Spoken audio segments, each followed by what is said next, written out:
নিজ বাড়ি থেকে উদ্ধার করা হলো এক শিক্ষার্থীর লাশ। জানা গেল, নিজ বাড়ির ভাড়াটিয়ার ঘর থেকে বস্তাবন্দি অবস্থায় পাওয়া যায় সেই শিক্ষার্থীকে। এই ঘটনায় ভাড়াটিয়া সহ আরও 4 জনকে গ্রেফতার করেছেন পুলিশ। গোপালগঞ্জের মোল্লা সদর উপজেলার চন্দ্রদিঘলিয়া ইউপি সদস্য মঞ্জু মোল্লার ছেলে মহিন, যে ছিল পার্শ্ববর্তী রাবে আলী সরকারি প্রাথমিক বিশ্ববিদ্যালয়ের 5ম শ্রেণীর একজন শিক্ষার্থী।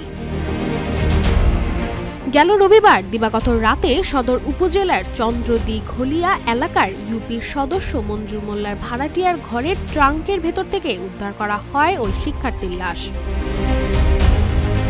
বিষয়টি নিশ্চিত করে গোপালগঞ্জ সদর থানার ভারপ্রাপ্ত কর্মকর্তা ওসি মীর মোহাম্মদ সাজেদুর রহমান। বলেন, ওই ছেলেটি 3 দিন আগে নিখোঁজ হয়। এ ঘটনায় সদর থানায় একটি সাধারণ ডায়েরি করা হয়েছিল। নিখোঁজের 3 দিন পর গত রাতেই নিজ বাড়ির ভাড়াটিয়ার ঘরের ট্রাঙ্কের ভিতর থেকে ওই ছেলের বস্তাবন্দি লাশ উদ্ধার করা হয়েছে।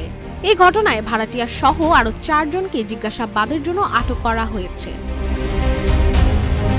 এই ঘটনায় ভাড়াটিয়া সহ 4 জনকে জিজ্ঞাসাবাদের জন্য আটক করেছেন পুলিশ।